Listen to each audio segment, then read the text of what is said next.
Au nom du Père et du Fils et du Saint-Esprit, ainsi soit-il. Je voudrais reprendre aujourd'hui ce que j'ai commencé, le sujet, j'ai commencé à aborder hier, et je me rends compte que j'avais certains points, mais c'est toujours comme ça, parce qu'on n'aborde jamais tous les points, on ne peut jamais tout aborder. Nous avons devant nous un mystère qui nous dépasse infiniment, même si nous voudrions le réduire à notre propre pensée est un terme trop grand, notre propre cerveau. Nous pouvons imaginer que nous pouvons tout contenir dans notre cerveau, même si nous sommes à l'image de Dieu, nous ne sommes que des créatures. Nous avons beau investiguer de toutes les manières, nous avons beau penser de toutes les manières, nous restons des créatures dans le temps et l'espace, et notre pensée ne comprend pas tout d'un seul mouvement, d'un seul acte de pensée, d'un seul acte de connaissance, comme le Verbe éternel qui connaît toutes choses d'un seul acte de connaissance, étant Dieu, il connaît toutes choses. Il est omniscient, omnipotent, omniprésent, présent partout, connaissant toutes choses d'un seul regard, jusqu'au moindre cheveu. Notre pensée n'est pas cette pensée si vaste, cette pensée infinie de ce Dieu qui est le pur amour. Et ce pur amour est une pure liberté et n'a pas de limite. C'est le pur amour. C'est la substance même de Dieu. Cette vie sans le frein de la mort. Cette vie sans le frein du péché. Auquel nous avons nous succombé et sous lequel nous pouvons à chaque instant succomber. Volontairement. Mais aussi aider dans cette chute par la tromperie du serpent, c'est-à-dire qui petit à petit vient mettre en nous le doute, qui petit à petit vient mettre en nous le sentiment de l'injustice devant ce Dieu dans lequel il n'y a aucune justice, afin de nous faire nous détourner de lui et ne plus adhérer à lui et d'être réduits à ce pur monde matériel, dans ses limites, dans ses obscurités, dans ses lumières et dans ses fausses lumières et dans ses vraies lumières, dans ses obscurités, dans lesquelles souvent nous nous complaisons. Et quelquefois, nous pouvons, effectivement, quand nous avons un peu chaud sous les ardeurs du soleil de l'été, rechercher un peu l'ombre d'un arbre. Donc la pensée de Dieu nous dépasse d'une façon, pourrait-on dire, magistrale, puisque c'est pour nous un enseignement que cette pensée nous dépasse et nous en sommes au contraire bien heureux. Nous en sommes bien heureux en tant que créatures de voir que nous n'aurons jamais fini de contempler la merveille de ce Dieu qui étant infini, toujours dans la nouveauté de ce qu'il est, la vie, cet amour dans lequel on entre comme dans un océan d'amour, dans lequel plus on avance, plus cet amour grandit. C'est un amour qui n'a de limite que l'étroitesse de nos cœurs. Mais donc, j'ai commencé à aborder un sujet, et n'ayant pas l'omniscience, l'omniprésence, l'omnipotence, il y a certains aspects du sujet que j'ai abordé hier que je n'ai pas abordé et que je voulais aborder. Nous en étions artisans de justice, ceux qui aiment la justice, ceux qui aime Dieu, qui est l'infiniment juste, en qui est toute justice. Et donc, je voudrais montrer comment, dans ce monde qui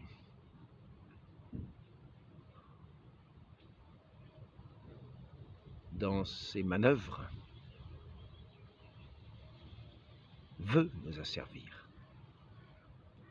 Dans ce monde, veut nous rendre impuissants à ouvrir la bouche pour louer le nom simplement même de Dieu.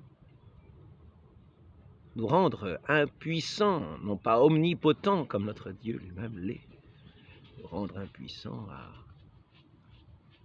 témoigner par nos actes, à poser des actes, de ce témoignage, de cette œuvre, dans cette œuvre divine, dans cette œuvre divine, dans cette œuvre de vie, dans cette œuvre qui à chaque instant est comme une façon de semer la vie que Dieu nous donne, de semer par nos actes. Et si nous avons hier parlé de cette cascade qui est du péché, qui est comme une eau qui résonne en écho et qui fait toujours, qui s'étend toujours sur ce monde, nous pouvons aussi parler de cet écho, de cette parole de Dieu dans nos actes, de cette œuvre de Dieu dans nos actes, qui, telle une cascade aussi, a son écho, pourvu que cet écho ne soit pas étouffé par nos œuvres néfastes, par nos œuvres mauvaises qui veulent étouffer la vérité. Or, c'est ce qui se passe. Cette œuvre en cascade qui nous vient de la source du Christ, cette œuvre divine qui tombe en cascade sortant de la source du Christ, du côté percé du Christ, dans sa passion, où l'eau et le sang ont jailli. Il a versé tout son sang pour nous, pour l'amour de nous, et l'eau a jailli de son côté, l'eau par laquelle nous sommes lavés et purifiés de tous nos péchés, pour témoigner dans nos vies de sa justice et pour agir en son nom. Merci.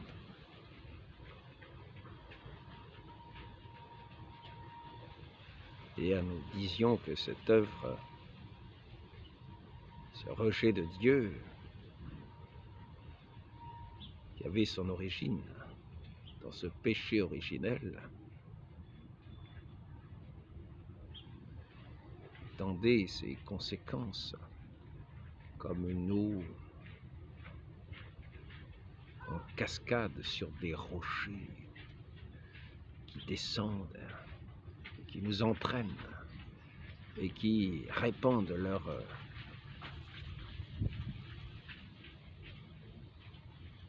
influence sur la création, comme une eau empoisonnée qui empoisonnerait toute l'œuvre de la création.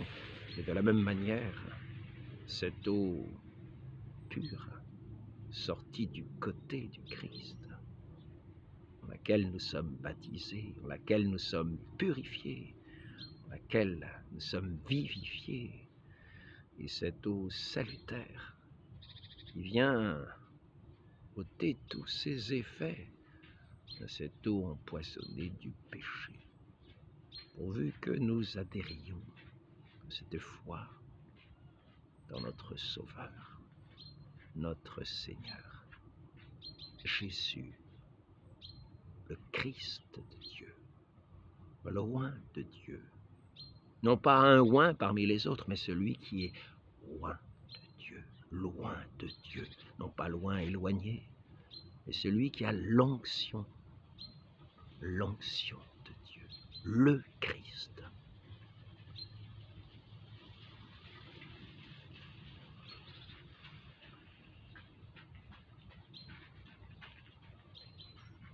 Le Christ, sur lequel l'Esprit Saint a reposé au baptême. Le Christ vient envoyer cet Esprit du Père, qui est aussi l'Esprit du Fils, comme il est écrit. vous enverrez l'Esprit d'auprès du Père. Et cet Esprit Saint est l'Esprit de sanctification, l'Esprit par lequel nous sommes purifiés du péché, qui vient effacer nos péchés. Voyons sur nous ce sang du Christ, comme sur les linteaux des habitations d'Israël, au moment de ce châtiment divin où tous les premiers-nés d'Égypte ont péri, les premiers-nés des bêtes et les premiers-nés des hommes. L'ange du Seigneur, l'homme, l'ange exterminateur, passait près des maisons des Hébreux, et sur toutes ces maisons où il y avait cette marque, ce sang, cet agneau pascal. L'ange exterminateur passait à côté, sans toucher à ces maisons. Et de même, notre Dieu, notre Père, reconnaissant sur nous, par le baptême, la marque du sang, qui est communiquée par l'eau sainte du baptême sur nous. Le Saint-Esprit vient sur ceux qui ont cette marque et vient régénérer de cette cascade divine, de ce fleuve divin descendu du côté du Christ, vient régénérer nos âmes, vient refaire, nous redonner vie à ces corps, à ces âmes, vient redonner vie à ces âmes, car pour le corps, il faudra attendre, comme je l'ai déjà dit, la résurrection générale pour que ces corps qui sont les nôtres soient les corps glorieux. Ici-bas, les corps sont semés dans la faiblesse.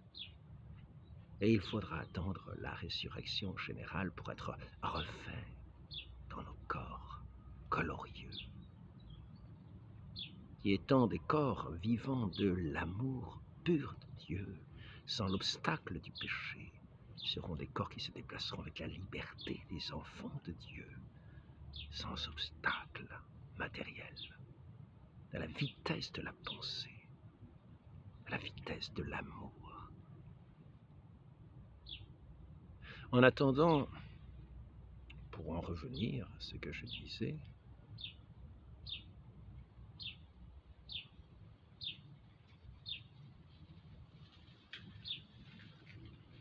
celui qui veut empêcher l'œuvre divine étend son influence sur les créatures autant qu'il peut, ceux qui lui prêtent l'oreille, pour ensuite prêter leurs mains, leur langue, leur intelligence à cet ouvrier de la mort, afin d'éteindre l'œuvre de Dieu, l'œuvre divine du Saint-Esprit, en fermant les oreilles à la grâce de ceux qui sont appelés à être enfants de Dieu, par l'écoute de sa parole et l'adhésion à sa parole qui est la foi, l'adhésion à sa parole qui est la vie. Ainsi, celui qui est le mauvais dès l'origine, l'homicide dès l'origine, le menteur dès l'origine, est aussi impitoyable. Car lui, si les enfants de Dieu dans leur corps glorieux n'ont aucune limite, n'ont aucune limite due au péché, que leur liberté est totale, comme celle des enfants de Dieu, dans un corps qui ne connaît plus d'obstacles, ce corps glorieux. C'est tout l'inverse qui se passe avec cet ouvrier d'iniquité, cet ouvrier de mort. Il veut faire peser sur la création un joug si lourd qu'il est incapable du moindre mouvement pour son Dieu. Mort spirituellement comme dans un tombeau, ne bougeant, étant incapable de bouger le moindre petit doigt pour Dieu. Dans le joug qu'il fait peser sur cette humanité qui est à son écoute, et pesant et lourd. Nous avons une idée de ce joug. Nous avons une idée de ce joug sur ceux qui n'ont pas l'amour de Dieu et qui sont prêts à écouter cette voix de Satan par ses ouvriers, cette voix de ce destructeur, de cet annihilateur, de ce nihiliste, de ce destructeur, de cet artisan de mort. Lorsque nous voyons notre Seigneur Jésus-Christ en présence de pharisiens et en présence d'un homme atteint d'une main desséchée. Imaginons cette main qui a une si grande utilité dans nos vies.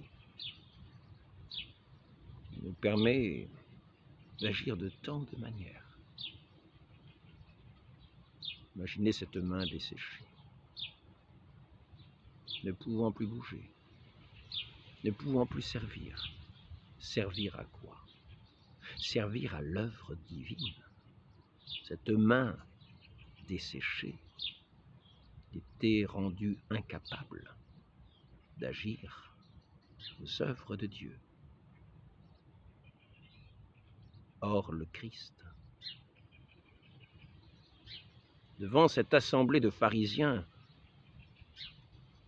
un jour de sabbat,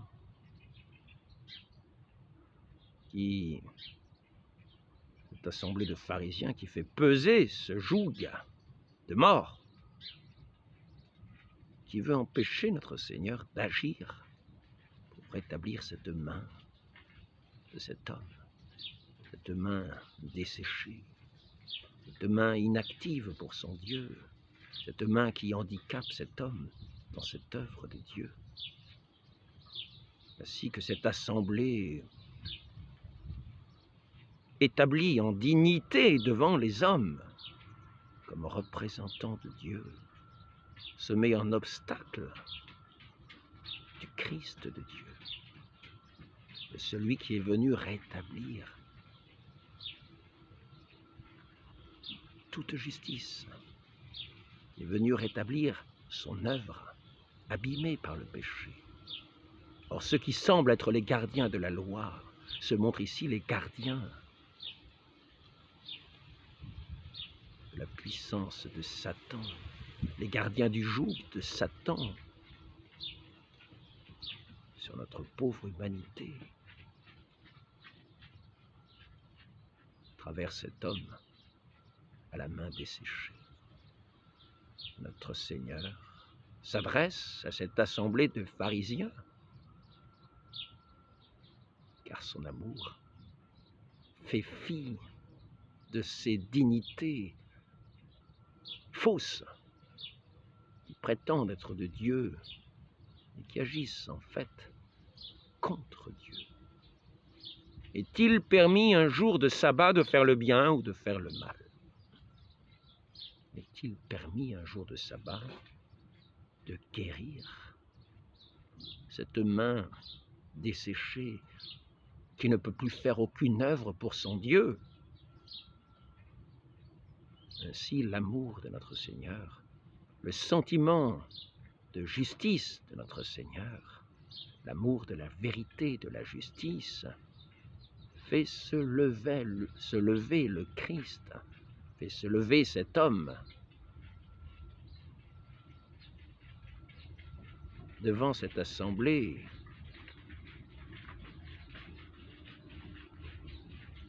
qui, par son autorité,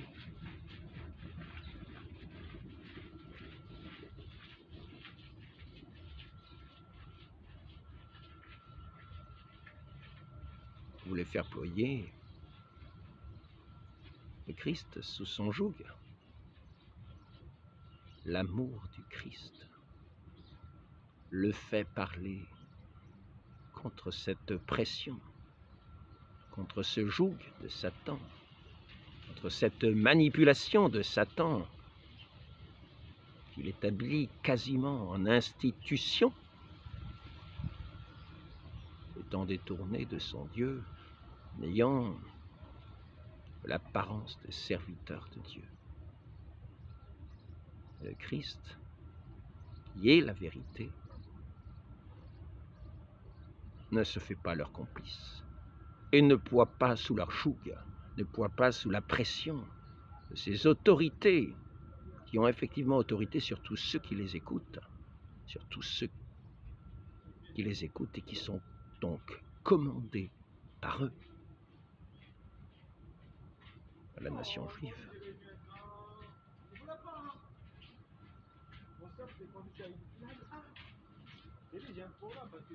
Donc notre Seigneur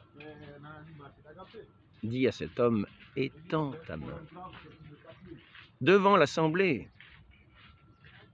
Donc notre Seigneur donne à cet homme la force contre ce fardeau de Satan de lever sa main en vue de la guérison.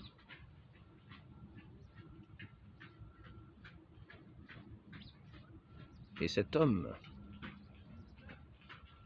écoute le Christ, malgré l'opposition de cette assemblée qui semble avoir l'autorité. Cet homme, donc, lève la main à l'écoute du Christ.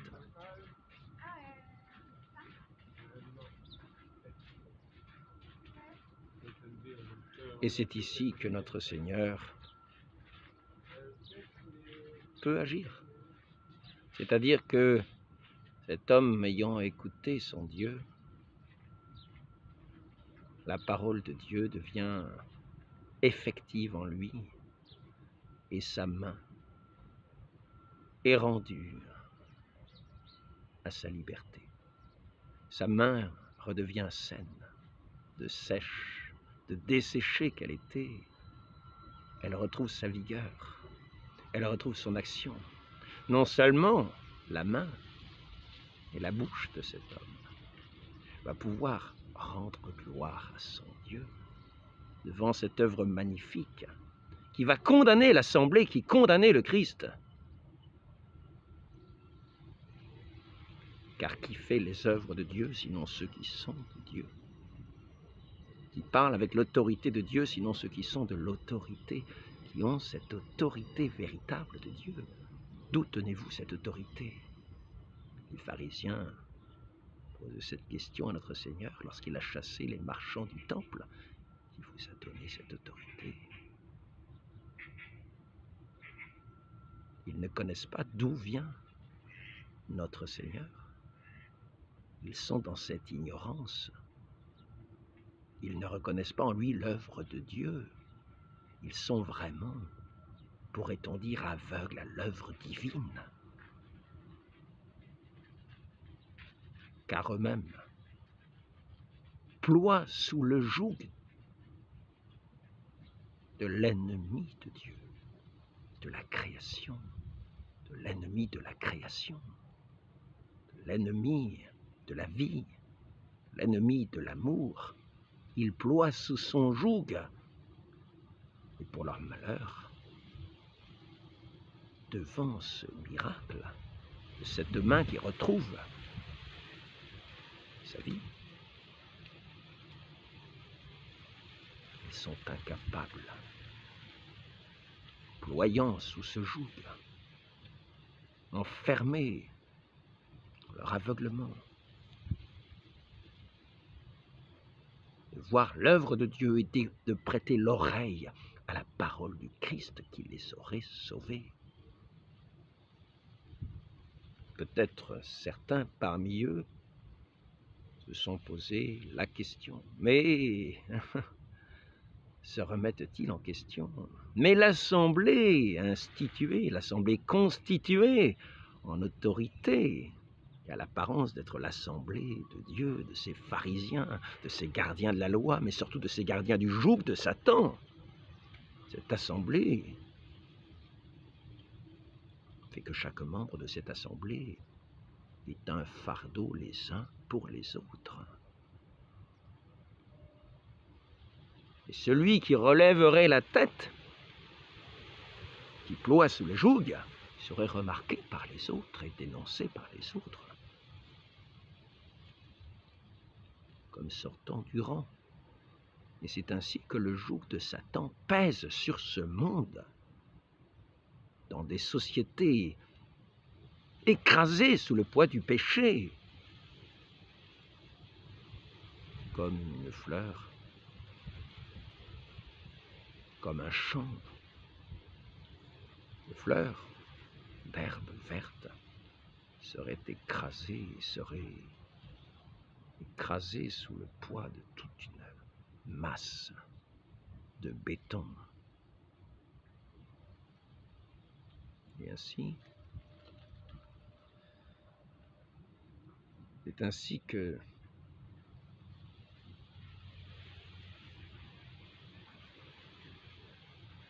cette œuvre de mort agit.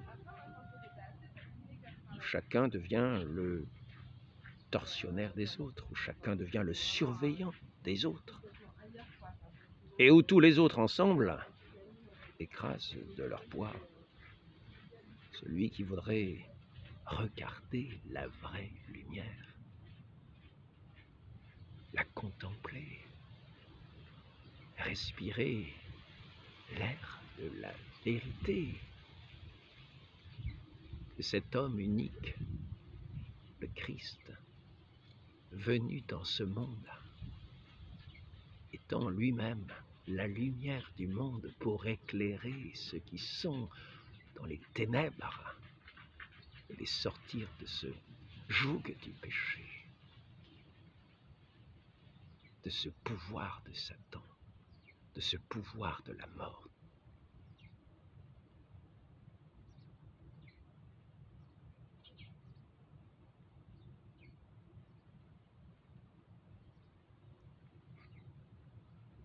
Tout ce monde concerté, assemblé, va porter sa condamnation par ses autorités contre celui qui est la lumière et qui est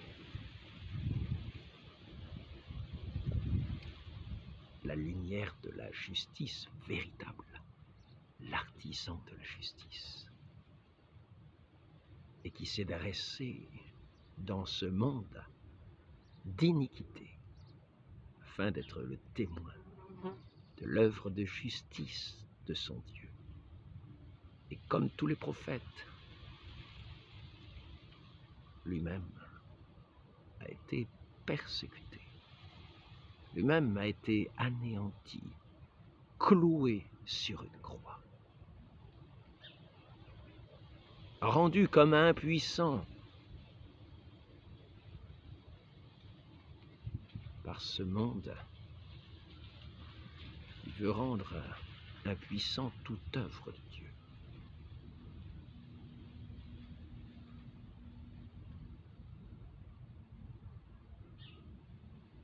Nous voyons donc ce monde impitoyable, qui lui, de la même manière que l'amour, est dans une liberté pure sans obstacle. Ce monde de péché, lui, est sans obstacle par rapport à la vérité, sans obstacle par rapport à la justice. Il est impitoyable, au-delà de toute loi, de toute règle, jusqu'à persécuter ce qu'il y a de plus saint, de plus juste, de plus pieux, pour être trouvé dans l'humanité, afin de faire ployer tout à fait le joug, afin de faire ployer tout à fait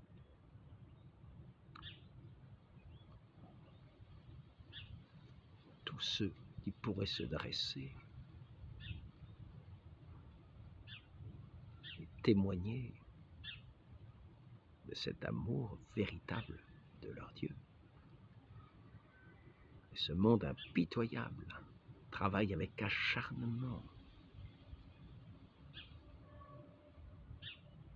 de toutes les manières possibles qu'il pourra, jusqu'à abaisser tout homme qui se dressera contre son règne de mort, Et c'est ainsi qu'il agit.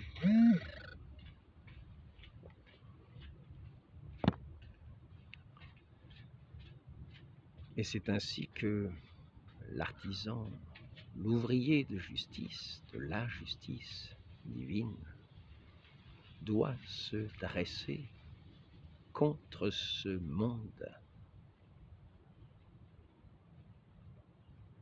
contre ce règne de mort, contre le fardeau du diable, se dresser. Et celui qui se dresse doit connaître le prix du fait de se relever et de rejeter ce fardeau. C'est un prix de bonheur, car il est dit bienheureux, ceux qui aiment la justice et qui ne restent pas la main desséchée dans l'œuvre de la justice, mais qui sont agissants dans cette œuvre de justice et dont la parole n'est pas non plus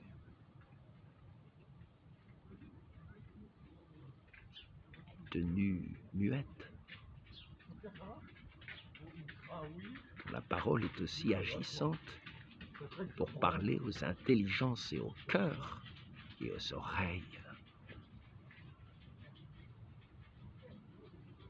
de ceux qui auraient assez d'amour pour se dresser à leur tour et entrer dans cette communication, non pas avec le règne de Satan, mais le règne véritable, dans la liberté des enfants de Dieu. Ce n'est pas compliqué.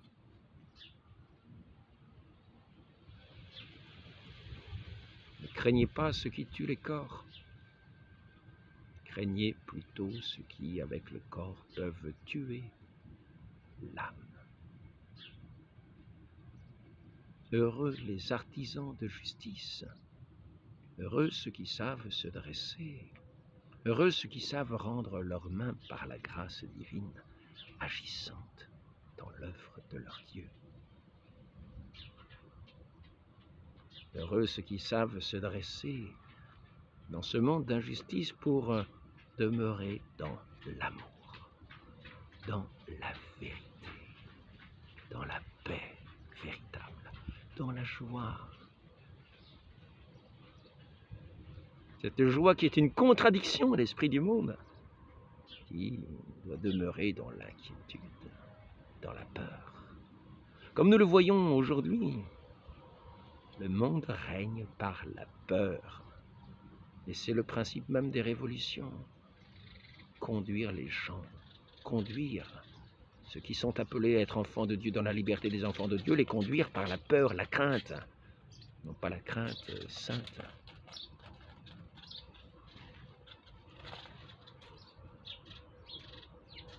La perte de la confiance en leur Dieu, la peur au cœur, la peur dans l'âme, la peur dans les esprits, afin que Satan puisse proposer sa parole et proposer sa solution de faux miracles, afin d'avancer toujours plus dans le joug pesant, toujours plus dans l'immobilisme, toujours plus dans l'institution